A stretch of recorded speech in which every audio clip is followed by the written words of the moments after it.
Today, as I'm sure you already know, I'm talking about the animal liberation movement. I'll give you some background as to what the attitudes to animals have been like in the past, focusing particularly on the traditions that have been important in the West. Then I'll talk about the philosophy of animal liberation and where we are today, and I'll conclude with some brief thoughts about where we may hope to be in the future. So let's go back to the beginnings of Western thought, which comes really out of two different traditions.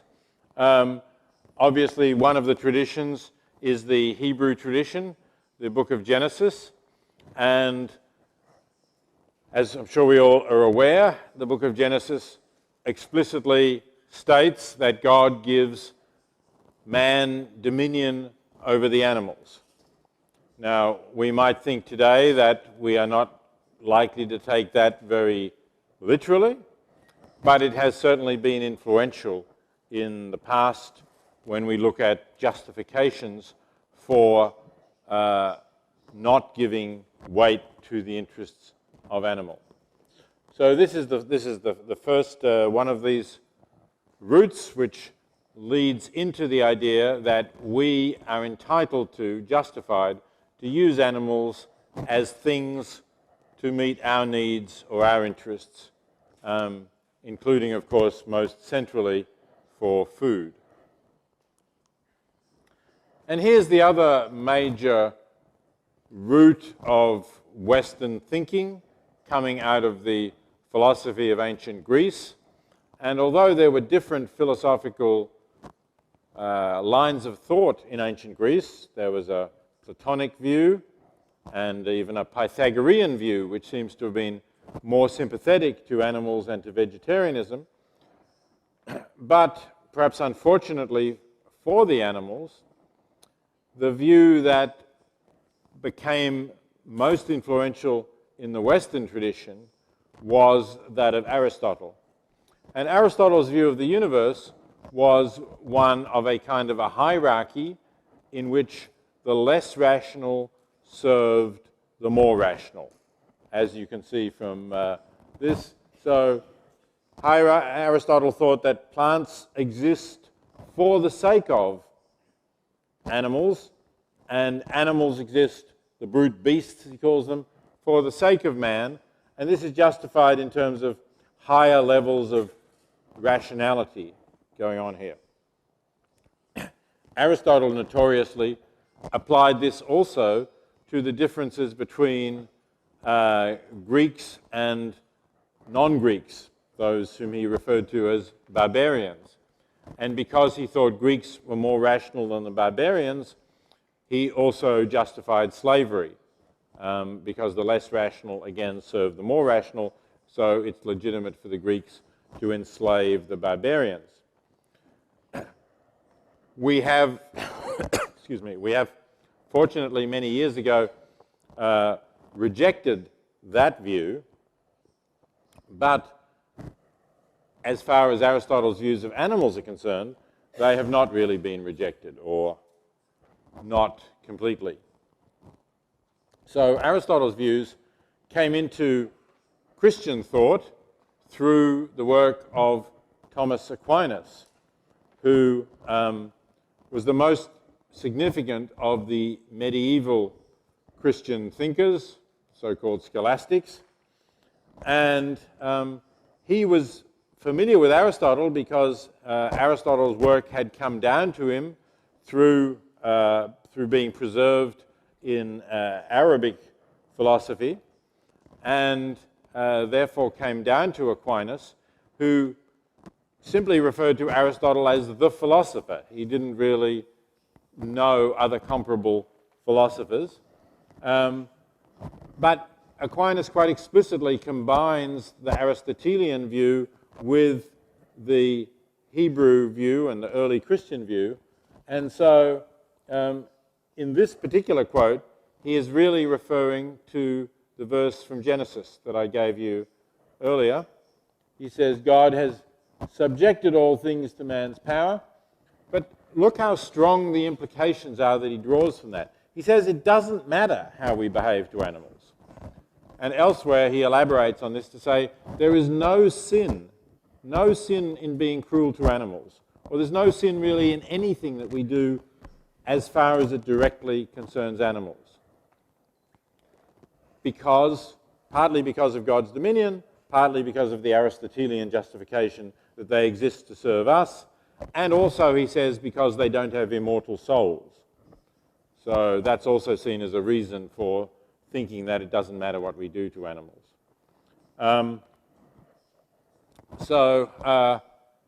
The only thing that Aquinas ever says to somewhat soften this view is that perhaps if we're cruel to animals, we will become cruel to humans as well.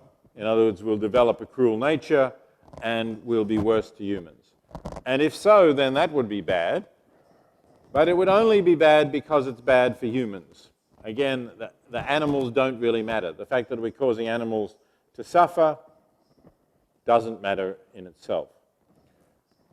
Now, unfortunately, this view became dominant for many centuries in the Western tradition because Aquinas was the single most important philosopher in Roman Catholic thought. So that the philosophy that he developed, which was known as Thomism, became a sort of semi-official philosophy of the Roman Catholic Church. And right up into the 19th century, you could see this view propounded by Catholic thinkers in saying why we shouldn't really be concerned about cruelty to animals. It's not really important in itself. So I think this was a strong negative influence on the early movements to extend concern to animals. And countries that were more under the influence of the Roman Catholic Church tended to be slower to develop more enlightened attitudes to animals than countries that were not influenced by the Roman Catholic Church. And I'll leave you to reflect on whether that has affected Spain and its attitudes to animals. But also among Protestants, you can certainly find quite negative attitudes to animals.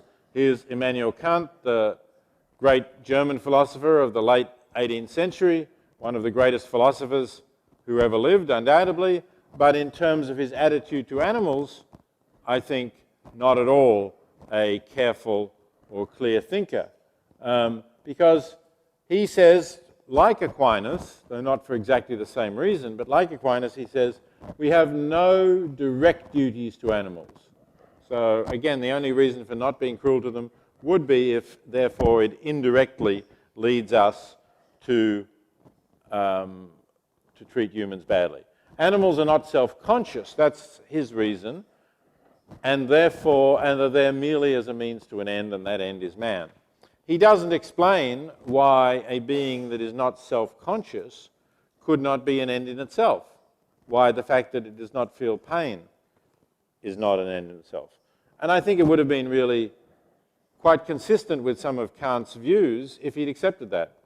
The leading American Kantian philosopher in ethics, Christine Korsgaard, who's a professor at Harvard University, does take a different view from Kant on this point. She thinks animals are ends in themselves, even though they're not self-conscious, because they can feel pain or they can enjoy their life, and that's enough to make them an end in themselves. But around the same time that Kant was writing, or just a little bit later, we can find in England a different line of thought developing.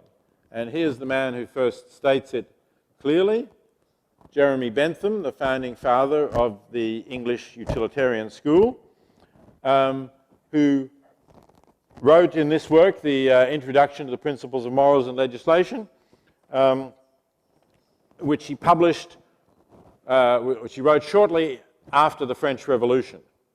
So, although he doesn't discuss animals at any length in this work, he does have a very significant footnote. And the footnote says, the French revolutionaries have discovered that the color of a man's skin is no justification for making him a slave. Because the French revolutionaries, of course, ended slavery in the French colonies. So Bentham refers to this, and then he makes a very interesting remark. He says, one day it may come to be recognized that other anatomical features, and Bentham here lists some of the features that separate humans from non-human animals, that they are also no justification for abandoning a sensitive being to the caprice of a tormentor. So he's saying, just as the color of a man's skin is not a reason for making him a slave, so the fact that a being has 4 legs or fur or something like that is not a reason for saying, well, you know, it doesn't matter if you torture them or make them suffer in some way. So Bentham is looking forward to, he's writing at a time when there is no legislation in England nor anywhere else in Europe to protect animals from cruelty.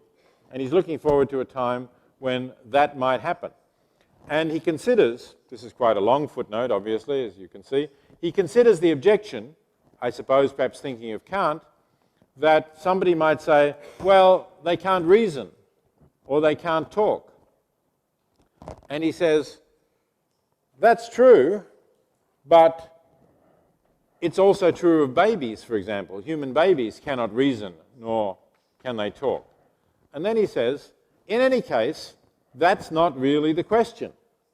And this is where this quote comes in. The question is not can they reason nor can they talk, but can they suffer?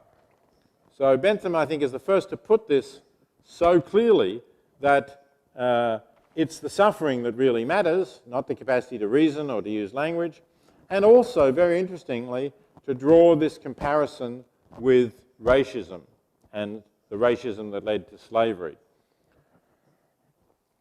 So Bentham wrote that, but I wouldn't say that a great deal of notice was taken of it, but gradually over the next 2 decades, the first laws to prevent cruelty to animals were introduced into the British Parliament and eventually were passed.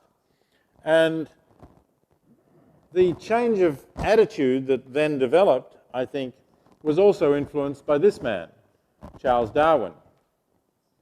This is a quote which he did not publish at this time. I show a picture of him here as a young man because this was written when he was quite a young man in 1837 to 8. But he did not publish this during his lifetime. Perhaps, certainly at that time, he thought it was too daring an idea to put before the public. But he's saying here, well, we arrogantly think of ourselves as so great that we could only have been created by God, worthy of the interposition of a deity. But Darwin says here, it's more humble but truer to consider him created from animals. So the idea that we have developed from animals, that animals are our ancestors, that we in fact are animals in a sense, comes with this insight from Darwin, which he really only published more than 30 years later in The Descent of Man, published in 1871. So those ideas took a while to soak in, but I think they have certainly made a difference in the long run. And when Darwin did publish The Descent of Man in 1871, his argument for the fact that we have descended from animals was not based only on similarities in our anatomy, like looking at our bones or our organs and showing how they are similar to those in other apes and how they are similar to those in other monkeys and so on and so forth. But he also looked at our psychological characteristics and those of animals. And so you find this very interesting passage in The Descent of Man, where Darwin is saying that not only are there physical parallels between our bodies and the bodies of animals, but there is also psychological continuity, that we see in animals forms of the same ways of behaving and the same emotions that we see in our own children. And he compares the happiness exhibited by puppies and kittens and lambs when they're playing together, with the happiness we see in our own children when they're playing together. And also, of course, he says they manifestly feel pain and misery as well as pleasure and happiness. So Darwin was pretty clear that animals can feel pain, and that also, I think, contributed to the idea that they are morally significant in themselves. Okay, so that's the background from which the present animal liberation movement emerged, and it builds on, particularly, I think, Bentham's insights, but also, of course, Darwin's. But so far, we've not really come a huge distance from the earlier view. We have certainly moved. I think generally people, if you say, well, what do most people believe today? And this would be true in Europe, this would be true in the United States, would be true in many other countries. I think you could say, well, most people think that we ought not to be cruel to animals. Simple wanton cruelty is something we reject. So if you go out in the street and you see that, let's say, somebody is hitting a dog with a heavy stick, you will probably be shocked by that. And you might try and stop them. Or if the person is too strong, you might call the police and get the police to stop them. So we generally accept that we ought not to be cruel to animals. But on the other hand, where our own interests are involved, where, for example, our interests in getting food cheaply are involved, then we tend not to give weight to the interests of animals. So certainly not the same weight that we give to the interests of humans, even where the interests are similar.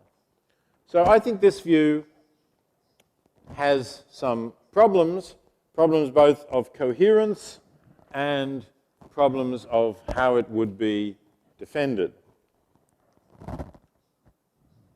And I'm suggesting this as an alternative view, that animals have interests. I say here vertebrates at least. I'll come back to this topic in a moment of which animals have interests. They have interests because, as Darwin said, they can feel pain or misery, or on the other hand, they can feel pleasure or happiness. So if a being can be miserable or it can be happy, then it has an interest in being happy. So I think that's, if you agree with that, that's enough to give it an interest. And I would suggest that along the lines that Bentham was talking about, that the differences between the species are not sufficient to say that we should give less weight to similar interests of animals just because they're not members of our species. Species membership is not relevant any more than race is relevant in deciding, for instance, who should be a slave and who should not be, or if we don't think anybody should be slaves, I hope we don't, also not thinking about how much weight we should give to someone's interests, where their interests are at stake. So the view that I have argued for is this principle, the principle of equal consideration of interests, which requires us to give equal weight to similar interests. Right? It's not saying that all interests are alike, irrespective of species, but it is saying where interests are similar, we should give equal weight, irrespective of species. And I'll come to this point in a moment about similar interests. Okay, so on that grounds, I reject what I call speciesism, which is a term invented to make the analogy that Bentham already made between racism, and we could add in sexism as well, and speciesism. So all three of these cases are cases where one group, which is the dominant, more powerful group, gives itself a special place in the moral universe and says, we're the ones that really matter. We're the ones that really count. And the others, well, maybe they count to some extent, but they don't count in the same way that we can't. So we're very familiar with that with racism. As I've said, the most extreme version of that was the racism that was used to justify slavery, but we still have other forms of racism. With sexism, we're also familiar with the idea that... it's not working? Okay.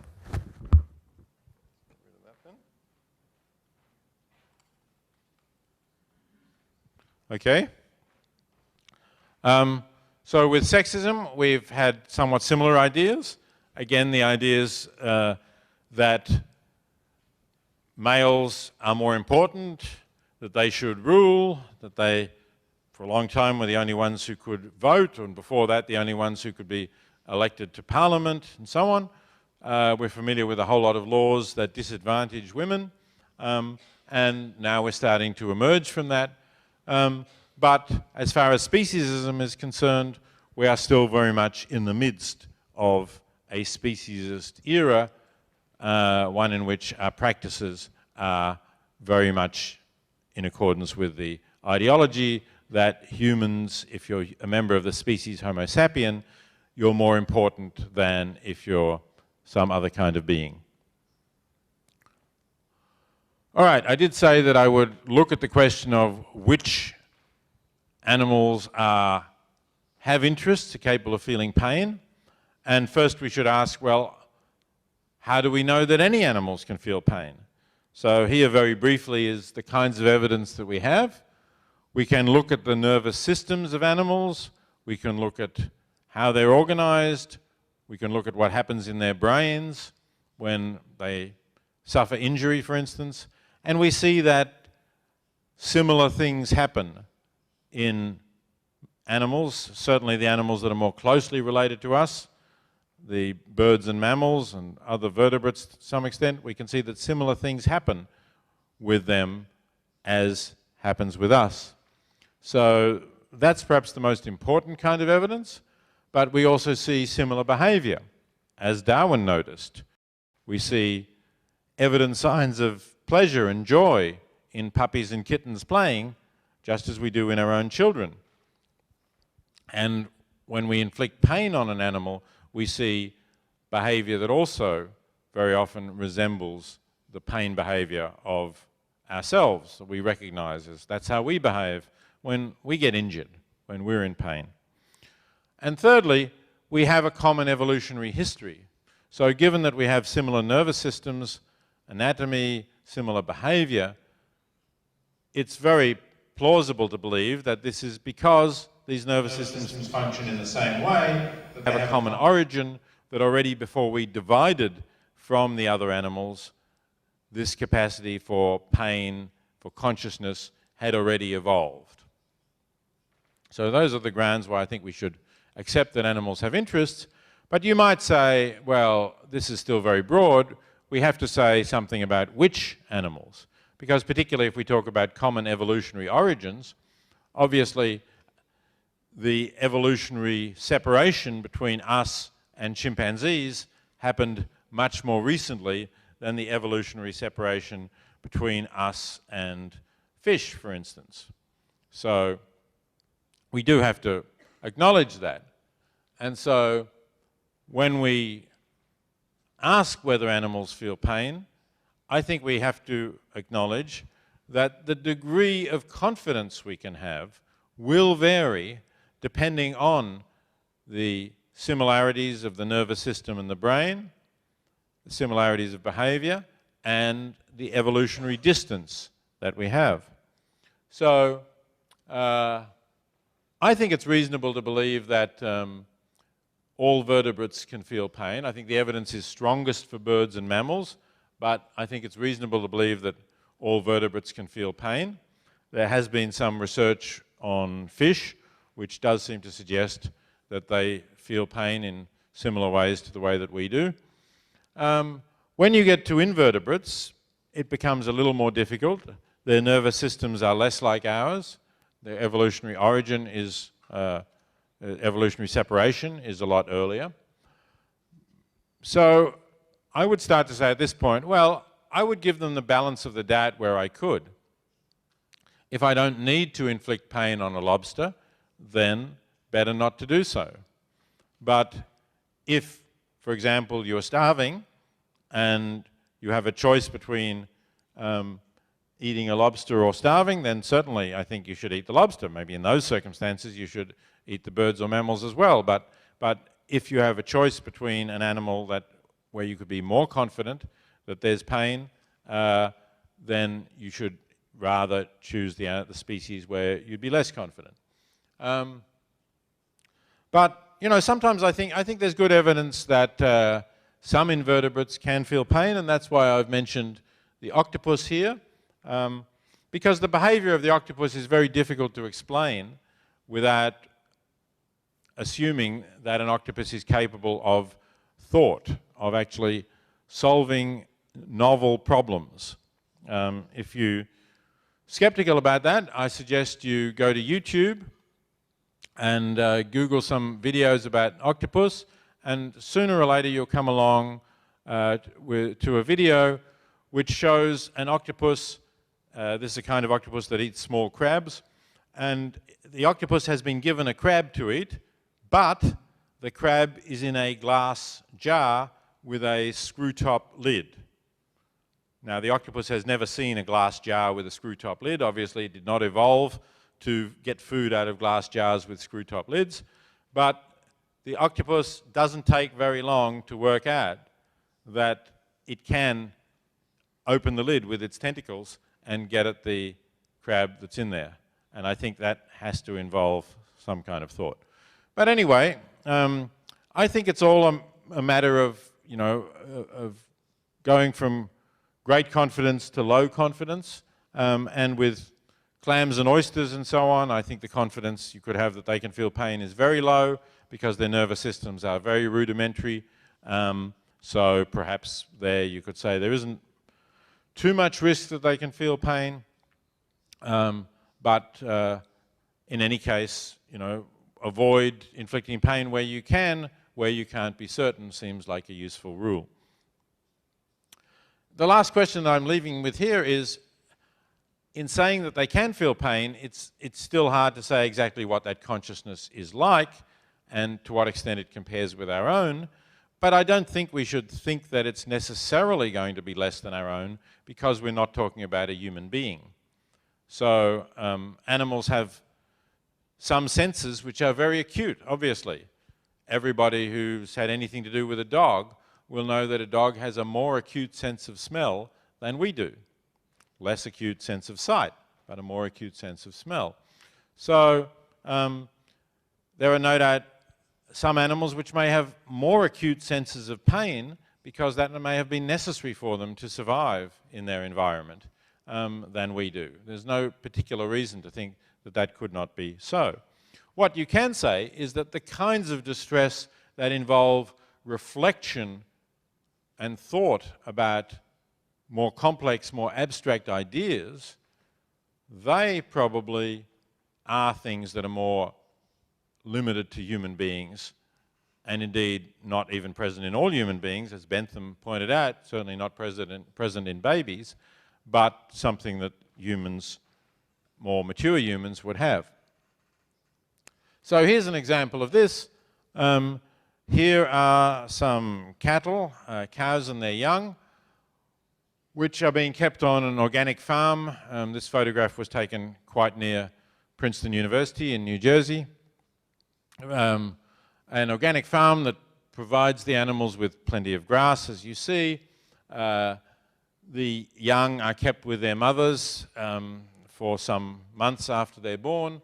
They're protected from the elements if the weather gets bad. So basically they have what they need. They have, their interests are met, at least while they're alive. Of course, eventually the calves will be taken to be slaughtered. But while they're alive, their interests are met.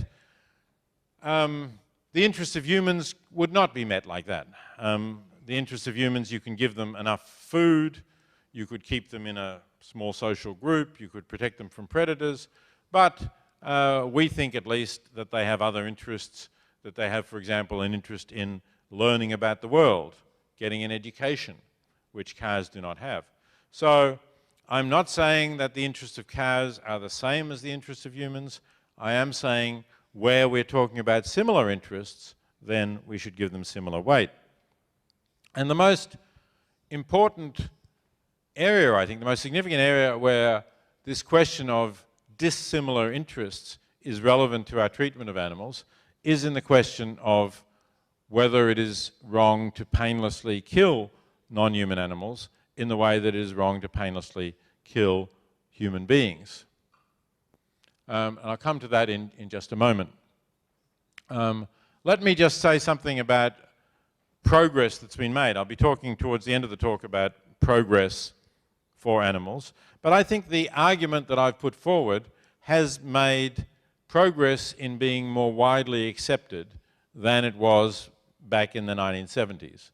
This is a review of the second edition of my book, Animal Liberation, which came out in 1990. And it's by Colin McGinn, quite a notable philosopher.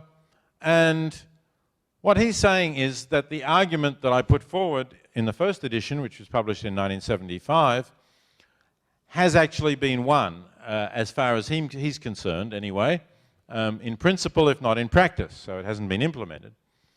And then, but then the real reason I'm putting up this quote is not to say that Colin McGinn agrees with me, which is nice, but to say this remark.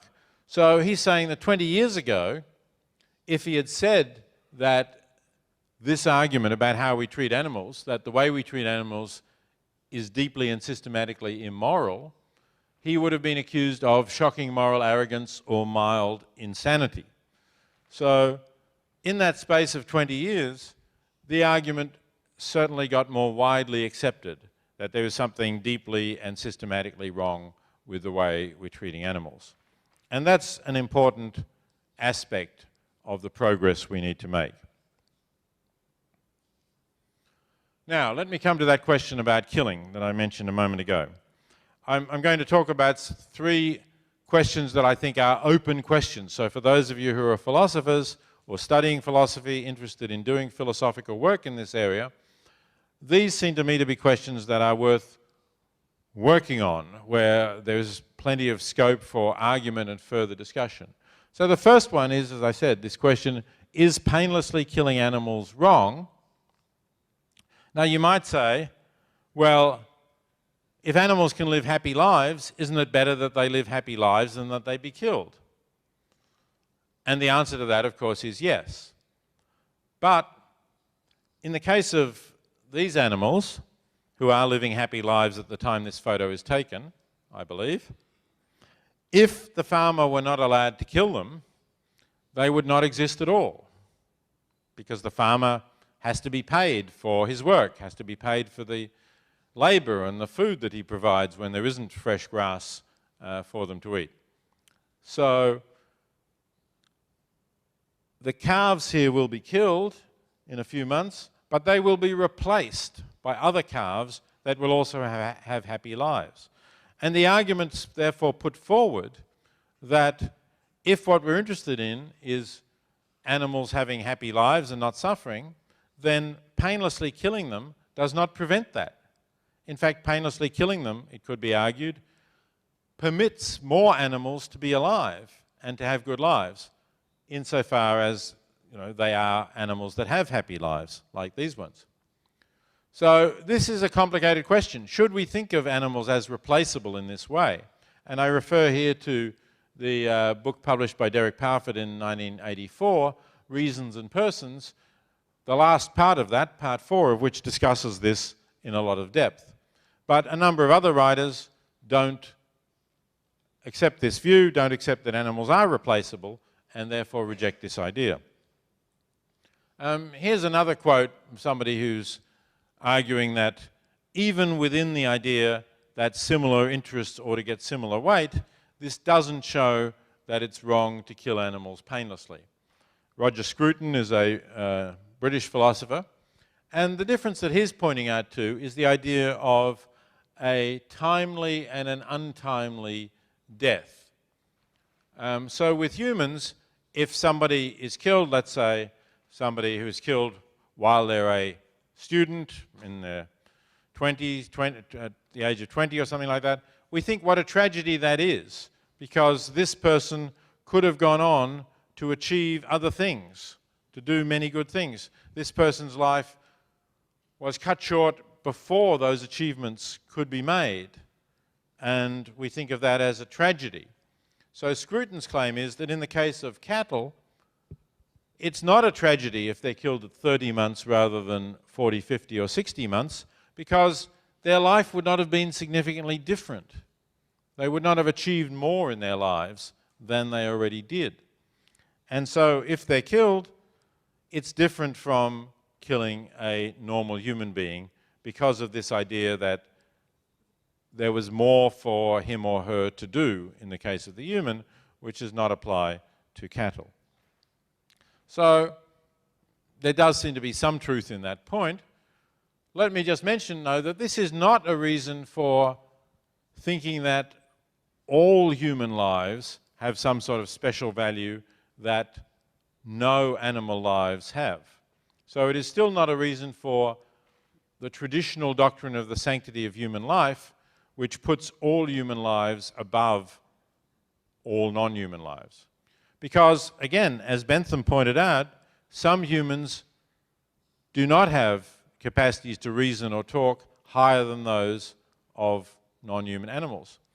And although babies, normal babies, will develop those capacities, some humans, because of perhaps a genetic abnormality or a brain injury that occurred during birth, will never have that capacity. So one could say what Roger Scruton here says about cattle, about those humans. And if you think this is a reason for saying it's therefore not wrong to painlessly kill these animals, then perhaps you need to say the same about those humans, or if not, you need to find a justification for drawing the distinction between them. I won't go further into that, but I'm happy to discuss it in questions if you like. Okay, the second open question is what the experience of animals are like. And this is something that is really difficult, I think. If we think that we ought to give equal weight to similar interests, then we need to form some ideas about how much pain and how much pleasure different animals can experience. So how do we weigh these? Do we think that all of these species that I've put up here have similar capacities to feel pain or not? And if not, why not? And on what kinds of evidence should we use to say that some of them feel more pain than others? Does having greater cognitive abilities mean that you can suffer more? As I said, it means that you can suffer in some ways. So, for instance, if somebody is told that they have a terminal disease, that they will only live another 6 months, they may suffer, let's assume it's again a fairly young person, they may suffer greatly through the sense that they're unable to complete their life and make their achievements. An animal is not going to have that foreknowledge of when it is going to die. So it's not going to suffer in that way. But it may suffer more acutely in other ways, in other situations, where it cannot understand that perhaps it's been trapped and perhaps it's going to be released from that trap, but it can't understand that. So it feels desperate in that situation, desperately anxious that it's been trapped. Whereas with a human, maybe we could explain to somebody that, can happen. For instance, if you want to go through the immigration authorities in the United States, they may say, we've got a problem with your identification. You need to wait here. You can't go through yet. But, there is, in fact, nothing wrong with your problems. You can relax. You probably know that there's something that they have to check, and in an hour or two, you'll be on your way. So some things, some situations, our cognitive abilities reduce our suffering, and in other situations, they may increase it. So how we weigh these up is, I think, still an unanswered question for the animal movement. And the third set of open questions that I want to mention are ones that relate to animals living in a natural environment. And I've distinguished two different questions here. One is about the suffering of wild animals. So we know that predators cause wild animals to suffer. Some predators kill fairly quickly, but again, you only have to go on YouTube and look for videos of predators killing prey, and you can find some pretty grueling kinds of footage, really, of lions attacking zebra, for example, and certainly those zebras are still conscious, basically, while some of their internal organs are being eaten at. It's not very pretty. So should we do anything about this? Should we try and stop lions from killing zebra? Of course, if we do, lions either won't exist or we'll have to bring them into captivity, kill animals humanely for them, as we do in zoos, and then feed them on those animals. And a lot of people think, we get into the second question here, a lot of people think that that would be a bad thing to do because there is intrinsic value in not only in the existence of lions, but also in their existence in nature, in their behaving in a natural way, and in that kind of behavior not disappearing because there are no more lions killing zebra in the wild. So I think those are questions that are just starting to be discussed in the animal movement. They're philosophical questions. They're probably not very practical ones at the moment because I don't think any people in the movement really are very serious about wanting to stop predation now.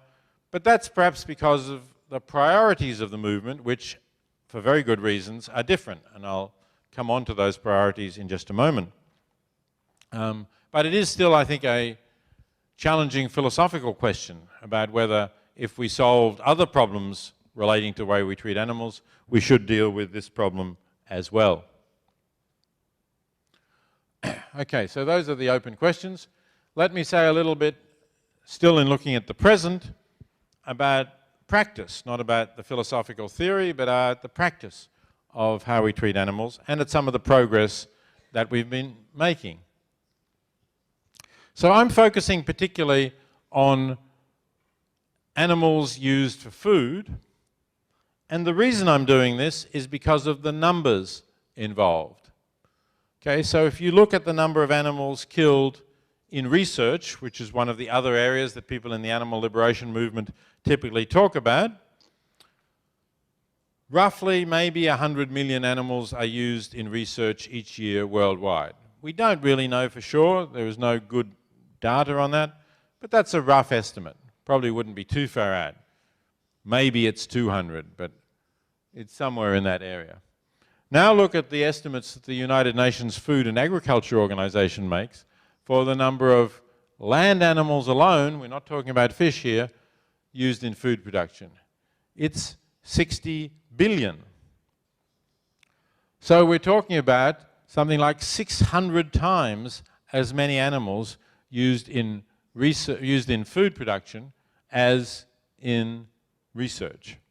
And that's why this is, I think, by far the most important area of how we treat animals in terms of the amount of suffering. Those of you here with yesterday's lecture will know that I'm interested in trying to maximize the amount of good we can do, whether that concerns helping the global poor or reducing animal suffering. So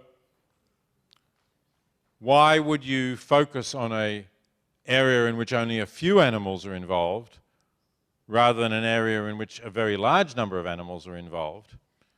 At least if you have the same probability of changing the area in which more animals are involved.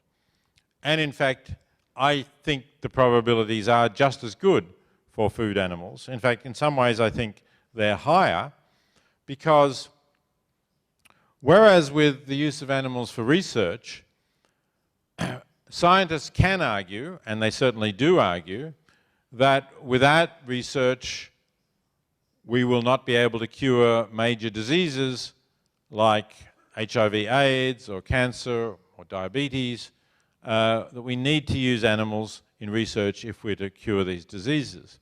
Now, that may or may not be true, but when scientists say it, they have a lot of authority that the animal movement finds very difficult to match. On the other hand, in the case of the use of animals for food, nobody can argue that this is a life or death matter, at least not for people living in developed countries who have a wide range of food choices. Nobody can argue that because it's obvious that there are millions of vegetarians, and even now I think you could probably say millions, or at least certainly hundreds of thousands of vegans even, people who eat no animal products at all, in the world who live long and healthy lives. Perhaps they live, there's some evidence to suggest they live healthier lives than people who eat meat. So this is not a life-saving necessity in the way that it can be argued the use of animals in research is a life-saving necessity.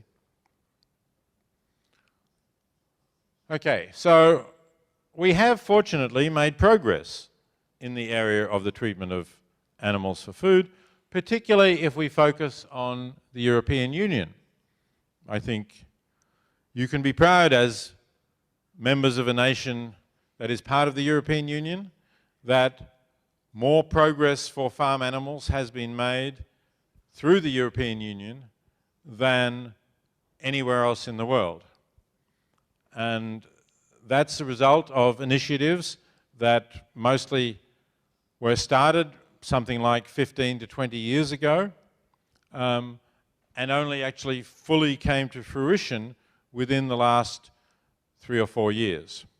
Because although regulations were passed more than 10 years ago, they had to be phased in very slowly to give the intensive farming industry the chance to adjust. So here's some of the things that I'm talking about. This is a breeding sow who is kept in order to produce piglets who will be used for ham or bacon or pork. And this is how breeding sows were kept in Europe until about 18 months ago. It was legal to keep sows confined for virtually their entire lives in this kind of stall, too narrow for them even to turn around. And unfortunately, this is still legal in the United States and legal in Australia and many other countries, although there are some moves to phase it out in at least some states in the United States now. This is another example of the same type of thing.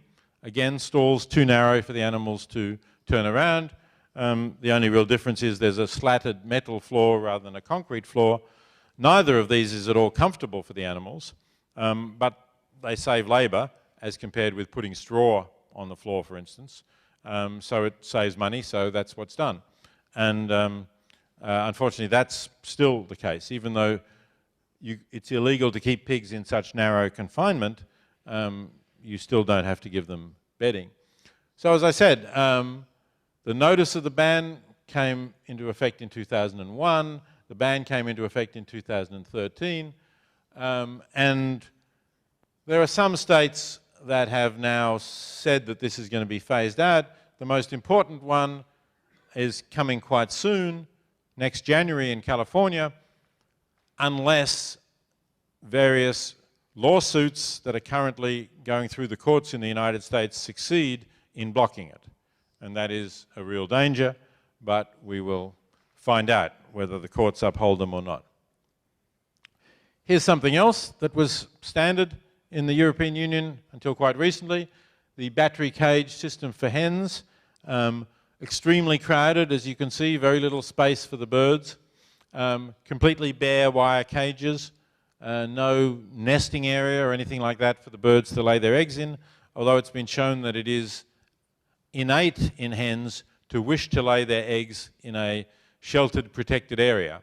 They will try to get to such an area if they have the opportunity to do so. So this is how hens were kept, and again how hens still are kept in many other countries. You can see here how crowded they are, and also you can see how this hen's feathers have been rubbed off, probably by being crushed against the wire by other hens, possibly by being pecked by other hens as well. Because of the crowding, the hens do tend to attack each other. So that also was banned by the EU. in 2012, which is not to say that hens can't be kept in wire cages. Unfortunately, they still can, but the cages have to be considerably larger. They have to have a scratching area for the birds to wear down their claws, and they have to have this kind of separate little sheltered nesting area.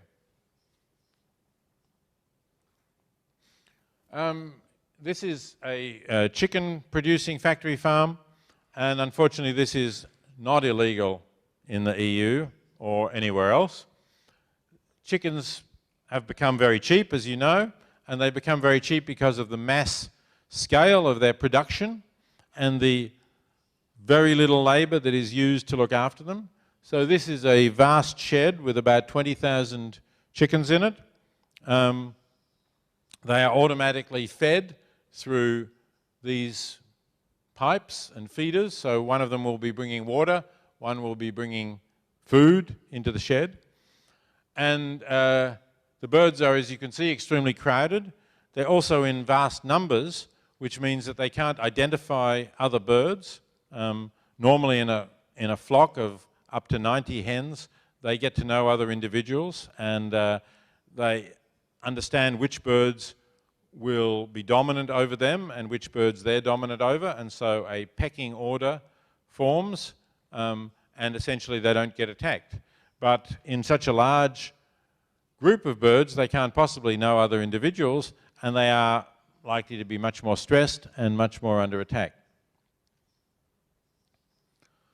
So this is still the situation, less space than a standard sheet of paper that you have, very high levels of ammonia in the air. If you walk into one of these sheds, you really, when you breathe in, you feel distress in your throat and lungs because there's so much ammonia in the air, and when the ammonia hits your saliva, it forms a weak kind of acid, and that's what you're feeling. Well, the birds have to breathe that all the time.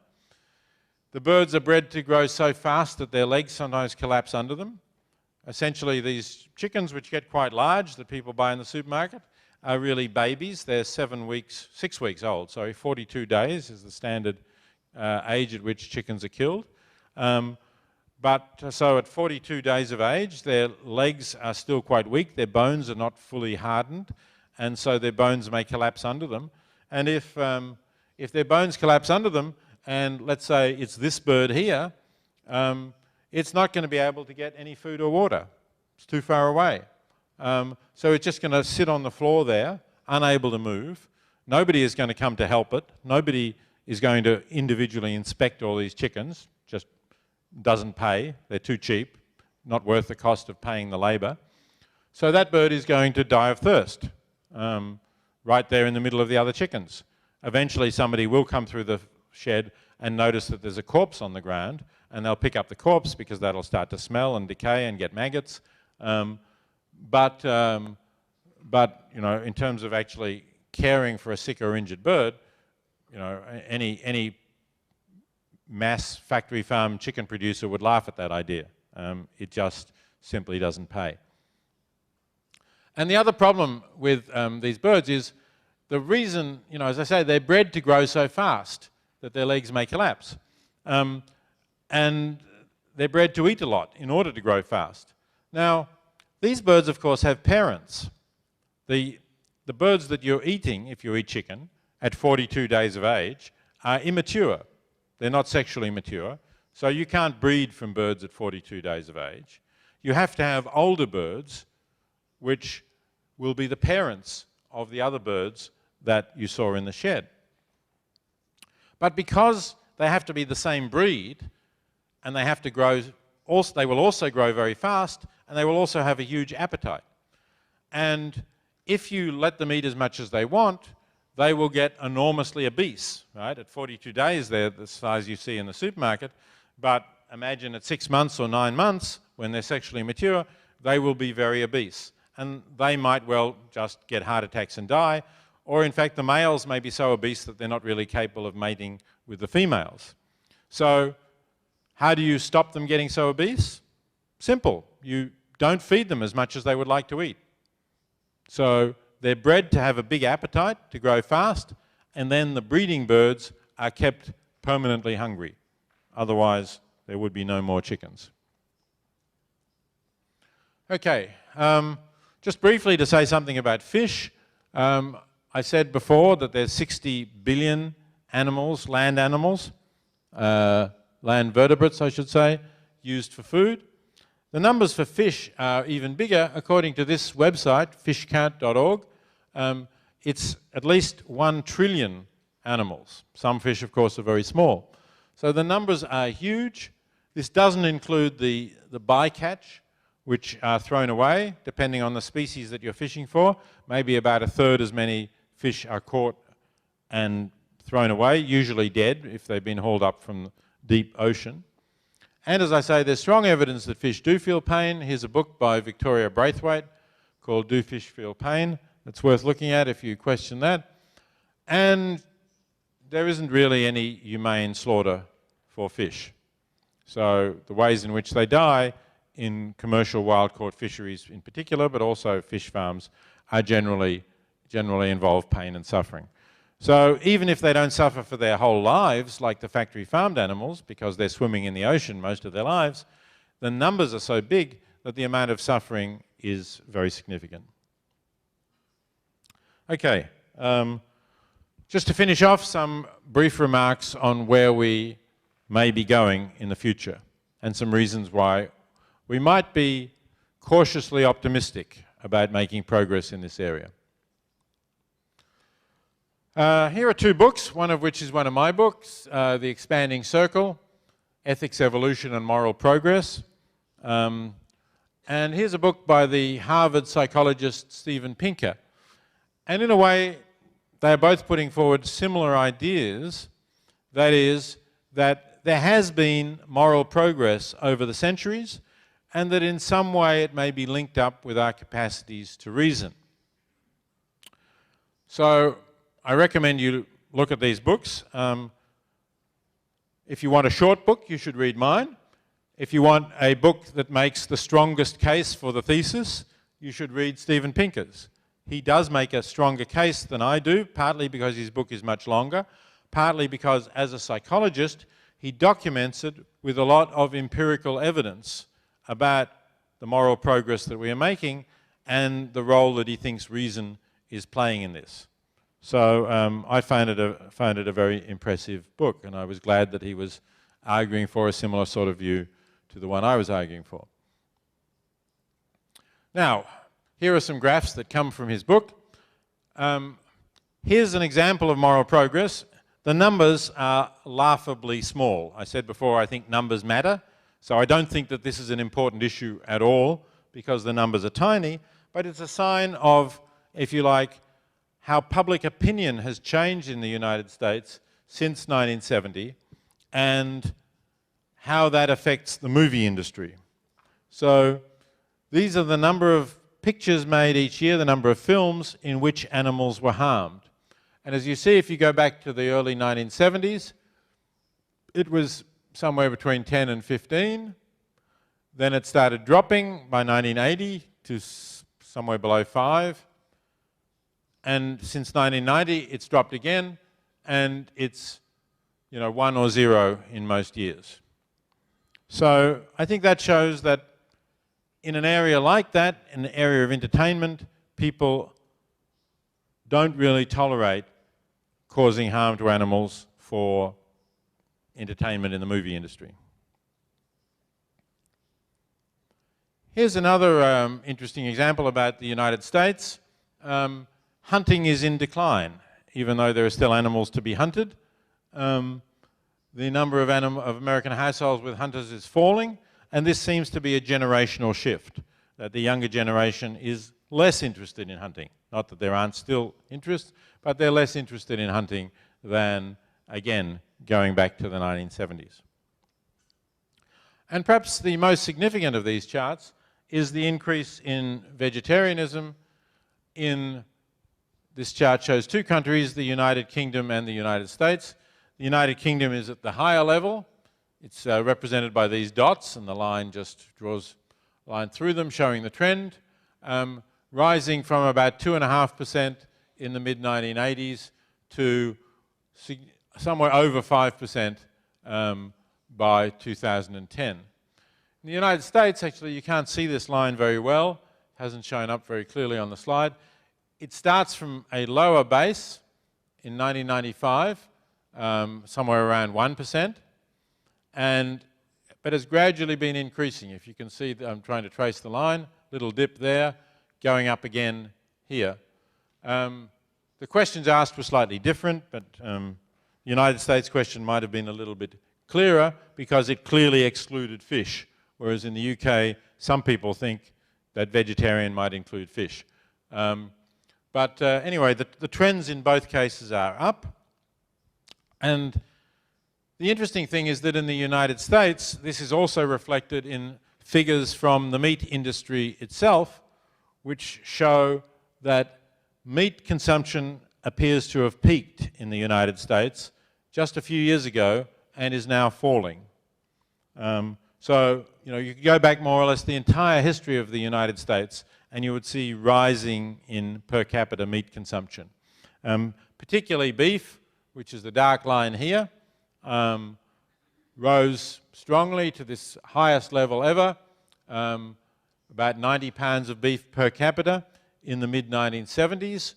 Then it started to fall, and the fall has continued quite steadily to the present. Now, that didn't mean that meat consumption started falling in 1976, because look at this line. This is broilers, in other words, chicken. This line went steadily up as beef consumption came down. You could say beef was replaced by chicken, probably just because people thought it was healthier. They were worried about their saturated fat, their cholesterol, and they replaced beef by chicken. Whoops, sorry. But now, chicken consumption has peaked as well, it seems. For the last, I've actually got figures for 2013 as well, and they show, looks like a clear decline now for chicken consumption as well.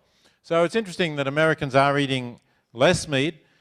This may be because there's more vegetarians in the United States, or it may be because there are more people who are cutting out meat from some meals. There's been a movement, what's called meatless Mondays, to have one day a week where you don't eat meat. And this has been quite widely accepted, even in some official areas. So, for example, in the entire Los Angeles school district, the school canteens serve a meatless main course on Mondays. So school children, they can bring food from home, of course, but generally they will have not have meat on Mondays. And a lot of company, corporation canteens do something similar. So it may be that that's having an effect as well. Anyway, Americans seem to be eating less meat. So this is good news, obviously, given the suffering of animals in factory farms. The bad news comes in the next slide, and that is that as some developing countries or formerly developing countries get more affluent, their people can afford more meat. And the biggest example of this is China. So as China got more affluent through the 1990s and onwards, meat consumption skyrocketed. And unfortunately, this is starting to catch up. It's still not at American levels, but it's still starting to catch up. And this is all provided by intensive farming, or pretty much all provided by intensive farming. So this is a disastrous scenario, admittedly. We have to hope that it is also going to peak, hopefully earlier than meat consumption peaked in the US, because otherwise not only are animals going to suffer immensely, but we are going to be in a lot of trouble with regard to climate change. And here's the reason for that. A report from the United Nations Food and Agriculture Organization saying that the livestock sector generates more greenhouse gas emissions as measured in carbon dioxide equivalents, 18%, than transport. So producing animal products for food produces more greenhouse gas emissions than all of the cars, all of the trucks, all of the buses, all of the trains, all of the ships, all of the aeroplanes. It's a very big contributing factor, the second biggest, in fact, after electric power generation. It's the second biggest. So if China increases and continues to increase its livestock production, it is going to accelerate climate change, make it much more difficult to slow down climate change. And that will be a disaster for China as well as for the rest of the world. So we have to hope that the Chinese government will recognize this, and if not because of concern for animal welfare, although there are signs that that is also increasing in China, if not for that, will at least do it for the sake of climate change. Okay, so just fine. The other reason for hope why we may reduce the number of animals being raised for food is that we are getting better at developing alternatives. This is one possible alternative, using in vitro production at the cellular level of what is in fact meat at the level of the individual cell, and using that initially at least to replace hamburger meat, perhaps eventually to replace steak as well. That would be a possibility, and this is, you can look at this website, New Harvest, and you can find a lot of discussion of progress in that. And my final slide is about a new American company started by some people who were concerned about animal suffering and concerned about the environment. And they decided to produce an alternative, a plant-based alternative for the eggs that go into cakes and things like that. So they are not making whole eggs in shells. That, at least at the moment, is too difficult. But about 30% of the eggs produced are used as egg mixes in baking, in cakes and other products, where essentially, at least at the commercial level, this is just powdered egg. The eggs are turned into powder. And they think that that's relatively easy to replace. Replace with a product that has the same effect in terms of cooking, binding the products together, is nutritionally just as good or better because it has protein, and is economical and is environmentally sustainable. And this startup, which was only a few years old, has already been discussed in business magazines like Forbes, and has already got a product that it's entering into negotiations with manufacturers to replace it. So I'm hopeful that clever ideas like this will make a difference to the abuse of animals and will eventually contribute to phasing it out. Thanks very much for your attention. I'm very happy to have any comments or discuss any questions that you might have.